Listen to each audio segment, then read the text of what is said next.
Salt Lake E block youth group এবার শুরু করলো প্রথম কালী পুজো। সল্টলেকের ই ব্লক ইউথ গ্রুপ এবছর প্রথম আয়োজন করলো কালী পুজো। তবে আর্থিক দায় সামলেছেন ক্লাবের সদস্য এবং শুভানুধ্যায়ীরা। গত 7 বছর ধরে সরস্বতী পুজো যেমন হয়ে আসছে, তেমনই ক্রিকেট ও ফুটবল টুর্নামেন্ট, তেমনই বাঙালির সাংস্কৃতিক ধারার ঐতিহ্যকে ধরে রাখতে নাচ, গান ও আঁকা শেখার পাঠক্রম পরিচালিত হয়। এবারের প্রথম কালী পুজোর আয়োজনে পুজোয় উদ্বোধন করলেন অভিনেত্রী দেবলীনা কুমার। প্রধান অতিথি রাজ্যের মন্ত্রী সুজিত বোস, স্থানীয় পুরমাতা আইনজীবী তুলসী সিনহা রায়, সঙ্গীত পরিচালক রকেট মণ্ডলও ছিলেন আমন্ত্রিত ব্যক্তিত্ব। নিজস্ব সংগঠনের সদস্য ও হিতৈষীদের আর্থিক অনুদানে আয়োজিত প্রথম বর্ষের কালী পুজোর আয়োজনে দেবী মূর্তির উন্মোচনের সুযোগ পেয়ে আপ্লুত অভিনেত্রী দেবলীনা কুমার। বিধাননগর মেয়র পরিষদের সদস্য আইনজীবী তুলসী সিনহা রায় বলেন, ই ব্লকের এই পুজোর আন্তরিকতায় পারিবারিক মিলন ক্ষেত্রে পরিণত হয়েছে। আমি এদের সঙ্গে সঙ্গে আছি। আমাদের যিনি আজকে অ্যাঙ্কারিং করছেন তাকেও অনেক অনেক ধন্যবাদ। দুর্ধর্ষ অ্যাঙ্কারিং করছে। আর সব থেকে ভীষণ ভালো লাগছে যে এত মানুষের সমাগম। আমরা যারা আপনারা যারা আমাদেরকে নির্বাচিত করে থাকেন, আপনাদেরকে দেখতে পেলেও আমাদের খুব ভালো লাগে। আর পার্নব অর্থাৎ আমার রিমো, তার আমন্ত্রণে আপনাদের মাঝে প্রত্যেকবারই আসি, কিন্তু এবারের পুজোটা একেবারে অন্যরকম, মানে অসাধারণ আমার লাগলো এই পরিবেশ।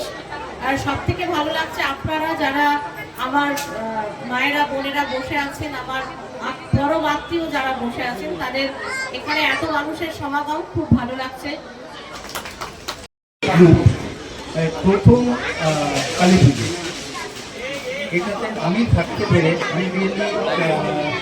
আমি আন্তরিক কৃতজ্ঞতা জানাচ্ছি। মানে আমি খুব ধন্য মনে করছি নিজেকে। পরদানি একটু গিফট দেখবি না।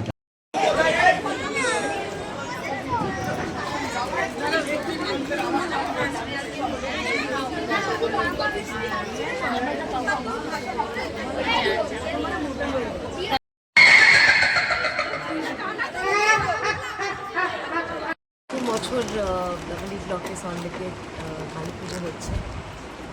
প্রথম বছরের একটা আলাদাই উন্মাদনা থাকে, প্রত্যেক বছর তার সঙ্গে স্মৃতি যোগ হয়, কিন্তু প্রথম বছরে যে উদ্দীপনতা থাকে, অনেক প্রস্তুতি থাকে, অনেক কী বলবো আশা আশঙ্কা সব কিছু মিলিয়ে পুজো হয়। তো যারা পুজোটা অর্গানাইজ করছেন সমস্ত উদ্যোক্তাদের আমার অসংখ্য শুভেচ্ছা যে তারা পুজোটা শুরু করার কথা ভেবেছেন। শক্ত পুজো কালী পুজো, এবং আশা করছি তারা সমস্ত দিনগুলিতেই পুজো করে যেতে পারবে। আমার নাম অভিষেক মুখার্জি, আমি ডাব্লিউ ব্লকেরই বাসিন্দা এবং আমি ইউথ গ্রুপ ক্লাব ডাব্লিউ ব্লকের ইউথ ক্লাবের ভাইস প্রেসিডেন্ট। এবছর আমাদের প্রথম বর্ষ কালী পুজো শুরু করছি। আমাদের খুব ইচ্ছা ছিল, অনেক দিনের ইচ্ছা ছিল, আকাঙ্ক্ষা ছিল, এবং আমরা অনুপ্রাণিত হয়েছি পাড়ার লোকের সবাইকার অনুপ্রেরণায়। আমাদের ক্লাবটা একটু একটু করে এত 25 বছর ধরে আমরা চালাচ্ছি। তো আমাদের খুব ইচ্ছে ছিল এবছর কালী পুজো করার, মায়ের আশীর্বাদ ছিল এবং আমরা মনে করেছি করব। তাই সকলের প্রচেষ্টায় এবছরের প্রথম বর্ষ আমরা পারলাম। আগামী বছর ইচ্ছা আছে আরও বড় করা, সঙ্গে আপনাদের শুভকামনা এবং সহযোগিতা একান্ত কামনা। আমরা অনুষ্ঠান সূচিতে কী কী থাকছে আজকে আমাদের অনুষ্ঠান সূচিতে থাকছে আমাদের দেবলীনা ম্যাডাম আসছেন উদ্বোধন করতে, তারপরে আসবেন আমাদের পৌর মাতা এখানকার কাকুলি আছেন, ম্যাডাম কাকুলি আছেন, এবং তারপরে ম্যাডাম তুলসী সিনহা আছেন, এবং আমাদের দমকল মন্ত্রী এবং বিধায়ক সুজিত বসু মহাশয় আসবেন। তিনি প্রত্যেকটা কাজেই আমাদের সঙ্গে সহযোগিতা করেন, এবারও করবেন আশা করছি। এটাই আজকে আমাদের মেন কর্মসূচি। এভাবেই দিনটা এগোবে, আশা করি সবাই থাকবে এবং সবাই একসাথে আমাদের সহযোগিতা করবে।